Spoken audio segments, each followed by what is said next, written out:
Why was silver bad for the bankers and gold good? Simple. Because silver was plentiful in the United States. It was very hard to control. Gold was, and always has been, scarce. Throughout history, it has been relatively easy to monopolize gold, but silver has historically been 15 times more plentiful.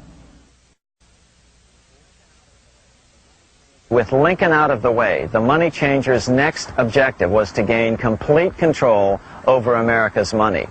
This was no easy task. With the opening of the American West, silver had been discovered in huge quantities. On top of that, Lincoln's greenbacks were generally popular. Despite the European central bankers' deliberate attacks on greenbacks, they continued to circulate in the United States, in fact, until a few years ago. According to historian W. Cleon Skousen, right after the Civil War, there was considerable talk about reviving Lincoln's brief experiment with the constitutional monetary system. Had not the European Money Trust intervened, it would have no doubt become an established institution. it is clear that the concept of America printing her own debt-free money sent shockwaves throughout the European central banking elite. They watched with horror as Americans clamored for more greenbacks. They may have killed Lincoln, but support for his monetary ideas grew. On April 12, 1866, nearly 1 year to the day of Lincoln's assassination, Congress went to work at the bidding of the European central banking interests. It passed the Contraction Act, authorizing the Secretary of the Treasury to begin to retire some of the greenbacks in circulation and thereby contract the money supply. Authors Theodore R. Thorin and Richard F. Warner explained the results of the money contraction in their classic book on the subject, The Truth in Money Book. The hard times which occurred after the Civil War could have been avoided if the greenback legislation had continued as President Lincoln had intended. Instead, there were a series of money panics, what we call recessions, which put pressure on Congress to enact legislation to place the banking system under centralized control. Eventually, the Federal Reserve Act was passed on December 23, 1913. In other words, the money changers wanted two things: the reinstitution of a central bank under their exclusive control, and two, an American currency backed by gold. Their strategy was twofold. First of all, cause a series of panics to try to convince the American people that only centralized control of the money supply could provide economic stability.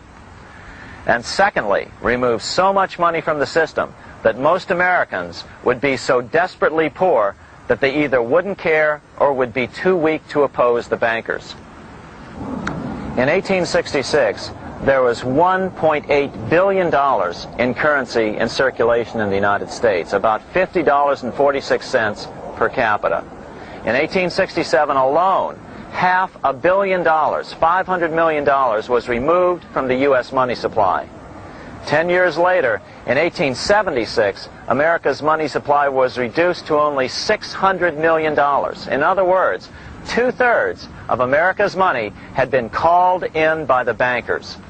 Only $14.60 per capita remained in circulation.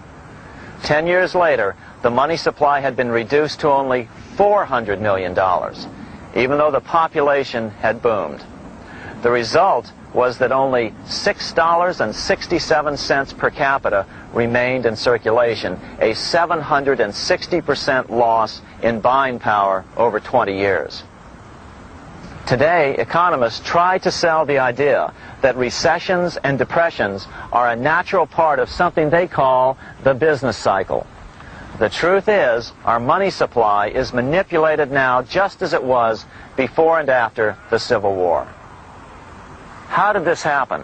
How did money become so scarce? Simple.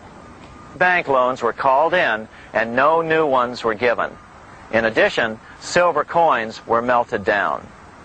In 1872, a man named Ernest Sed was given 100,000 pounds, about $500,000, by the Bank of England and sent to America to bribe necessary congressmen to get silver demonetized. He was told that if that was not sufficient, to draw an additional 100,000 pounds or as much more as was necessary. The next year, Congress passed the Coinage Act of 1873, and the minting of silver dollars abruptly stopped. In fact, Representative Samuel Hooper, who introduced the bill in the House, acknowledged that Mr. Said actually drafted the legislation. But it gets even worse than that. In 1874, Said himself admitted who was behind the scheme. I went to America in the winter of 1872-73, authorized to secure, if I could, the passage of a bill demonetizing silver. It was in the interest of those I represented, the governors of the Bank of England, to have it done. By 1873, gold coins were the only form of coin money. But the contest over control of America's money was not yet over. Only 3 years later, in 1876, with 1/3 of America's workforce unemployed, the population was growing restless. People were clamoring for a return to the greenback money system of President Lincoln, or a return to silver money, anything that would make money more plentiful. That year, Congress created the United States Silver Commission to study the problem. Their report clearly blamed the monetary contraction on the national bankers. The report is interesting because it compares the deliberate money contraction by the national bankers after the Civil War to the fall of the Roman Empire. The disaster of the Dark Ages was caused by decreasing money and falling prices. Without money, civilization could not have had a beginning, and with a diminishing supply, it must languish, and unless relieved, finally perish. At the Christian era, the metallic money of the Roman Empire amounted to $1,800,000,000. By the end of the 15th century, it had shrunk to less than $200 million. History records no other such disastrous transition as that from the Roman Empire to the Dark Ages.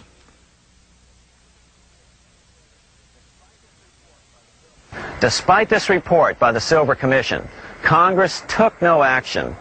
The next year, 1877, riots broke out from Pittsburgh to Chicago. The torches of starving vandals lit up the sky. The bankers huddled to decide what to do. They decided to hang on. Now that they were back in control to a certain extent, they were not about to give it up.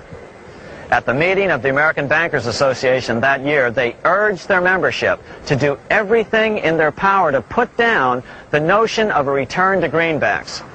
The ABA Secretary, James Buell, authored a letter to the members which blatantly called on the banks to subvert not only Congress, but the press.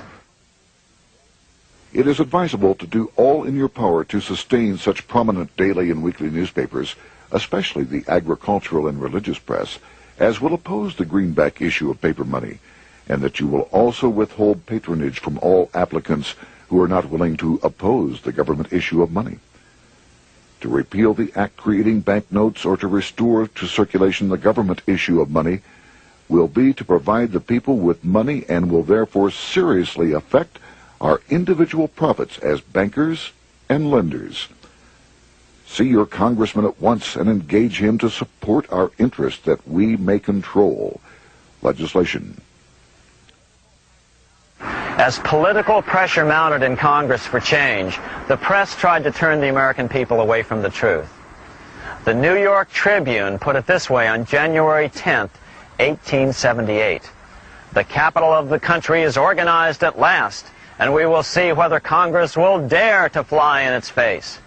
But it didn't work entirely. On February 28, 1878, Congress passed the Sherman Law, allowing the minting of a limited number of silver dollars, ending the 5-year hiatus. This did not end gold backing of the currency, however, nor did it completely free silver. Previous to 1873, anyone who brought silver to the U.S. Mint could have it struck into silver dollars free of charge. No longer. But at least some money began to flow back into the economy again. With no further threat to their control, the bankers loosened up on loans, and the post-Civil War depression was finally ended. 3 years later, the American people elected Republican James Garfield president. Garfield understood how the economy was being manipulated. As a congressman, he had been chairman of the Appropriations Committee and was a member of Banking and Currency. After his inauguration, he slammed the money changers publicly in 1881. Whoever controls the volume of money in any country is absolute master of all industry and commerce.